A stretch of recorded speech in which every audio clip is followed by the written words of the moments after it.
Hello students, आज हम class 10 के एप्लीकेशन ऑफ ट्रिगोनोमेट्री का कॉन्सेप्ट देखेंगे। बेसिक कॉन्सेप्ट आज हम इस वीडियो में देखने वाले हैं। ट्रिगोनोमेट्री का जो एप्लीकेशन होता है, जैसा कि आपको पता है, कोई राइट एंगल ट्राइंगल पर बेस करके ही होता है। राइट एंगल ट्राइंगल जिसमें 3 साइड होते हैं, एक परपेंडिकुलर, एक बेस और एक हाइपोटेन्यूज। चलिए मैं लिख देता हूँ। P for perpendicular, B for base और H फॉर हाइपोटेन्यूज होता है।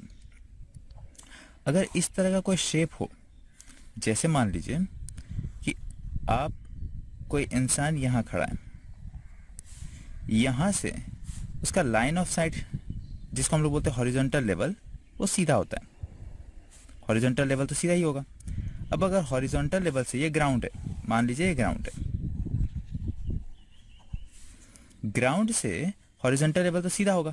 अगर वो ऊपर के तरफ कोई चीज को देख रहा है, जैसे मान लीजिए यहाँ पे काइट उड़ रही है, ठीक है, पतंग है, यहां से अगर वो इसको देखता है तो पतंग ग्राउंड लेवल से कितने ऊंचाई पे उड़ रही है, वो इससे अगर कितने ऊंचाई पर, यहां से वो इंसान अगर यहां से उस पतंग को देख रहा है अपने हॉरिजॉन्टल लेवल से, इस लाइन को कहा जाता है हॉरिजॉन्टल लेवल।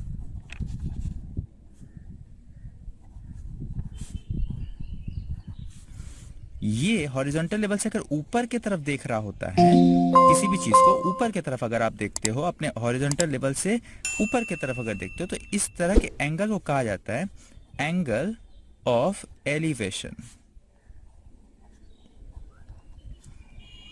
ध्यान से बात को समझना।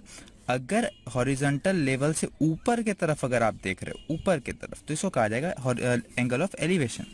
वहीं अगर आप किसी भी चीज को, मान लो कि आप बिल्डिंग के ऊपर खड़े हो, ये बिल्डिंग है, यहां पे कोई खड़ा है और कोई चीज नीचे है, यहां पे कोई चीज है ग्राउंड पर, और अगर आप उसको ऊपर से नीचे की तरफ देख रहे हो, तो आपका हॉरिजॉन्टल लेवल तो सीधा ही था। हॉरिजॉन्टल लेवल जिस जगह पे इंसान खड़ा होता है वहां से हमेशा सीधा होता है, तो हॉरिजॉन्टल लेवल तो आपका सीधा ही था, मगर उसके नीचे आप देख रहे हो, तो ये जो एंगल बनेगा, एंगल हमेशा हॉरिजॉन्टल लेवल के या तो नीचे बनेगा या तो ऊपर बनेगा। अगर ऊपर बनता है, देख लो ध्यान से, अगर ऊपर बनता है तो एंगल ऑफ एलिवेशन, और अगर हॉरिजॉन्टल लेवल के नीचे बनता है तो इसको कहा जाता है एंगल ऑफ डिप्रेशन। ये दो नाम एंगल्स के आपको अच्छे से याद रख लेने हैं, क्योंकि एप्लीकेशन ऑफ ट्रिगोनोमेट्री के क्वेश्चन करते समय, ये क्वेश्चन 4 मार्क्स का, 3 मार्क्स का, 5 मार्क्स का क्वेश्चन बोर्ड में कहीं पर भी आपको ये देखने को मिल जाता है। इस तरह की चीजों में angle of application of trigonometry के चैप्टर में आपको एंगल ऑफ एलिवेशन या एंगल ऑफ डिप्रेशन के नाम से ही आपको टर्म यूज किए जाएंगे। आपको कहीं नहीं बोलेगा कि आपको ऊपर देखना है कि नीचे देखना है, ठीक है। आपको खुद समझना होगा कि एंगल ऑफ डिप्रेशन बोला है मतलब एंगल नीचे की तरफ बन रहा है। अगर आपको एंगल ऑफ एलिवेशन क्वेश्चन में बोला गया है तो मतलब एंगल ऊपर की तरफ बन रहा है। एप्लीकेशन ऑफ ट्रिगोनोमेट्री चैप्टर में एंगल ऑफ ट्रिगोनोमेट्री चैप्टर में जो सबसे बड़ी बात है कि क्वेश्चन देख के सबसे पहले आपको फिगर ड्रॉ करना है। अगर आपका फिगर सही बना तभी जाकर आपका सम बनेगा। अगर यह फिगर आपसे नहीं बना तो 100% चांस है कि आपका क्वेश्चन का आंसर गलत आएगा। 100% चांस है। इसीलिए angle of elevation, angle of depression, इन सब जो टेक्निकल टर्म्स है, इनको अच्छे तरह से आप समझो, ताकि आपका angle of application of trigonometry और 4-5 मार्क्स जो हैं वो आपके अच्छे से बने और आपको पूरे मार्क्स मिले, ठीक है। एक और बात जो आपको बेसिक्स के कॉन्सेप्ट में आपको समझाना चाहूंगा कि इस तरह के क्वेश्चन में अक्सर एक चीज कही जाती है बिल्डिंग और टावर के बारे में। बिल्डिंग और टावर, तो हमेशा एक बात याद रखना, बिल्डिंग और टावर में हमेशा बड़ा जो फिगर बनेगा वो हमेशा टावर बड़ा होता है, हमेशा याद रखना। ये मैं अपने तरफ से आपको बता रहा हूं।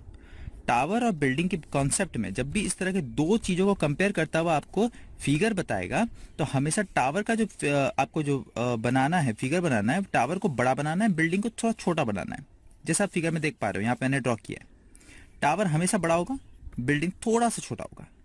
बहुत बच्चे क्या करते हैं, बिल्डिंग को बड़ा कर देते हैं, टावर को छोटा कर देते हैं, जिसकी वजह से फिगर गलत, जैसे मैंने कहा अगर फिगर गलत बनेगा आपसे सम नहीं बनेगा, आंसर गलत ही आएगा, 100% चांस है, आंसर आ ही नहीं सकता।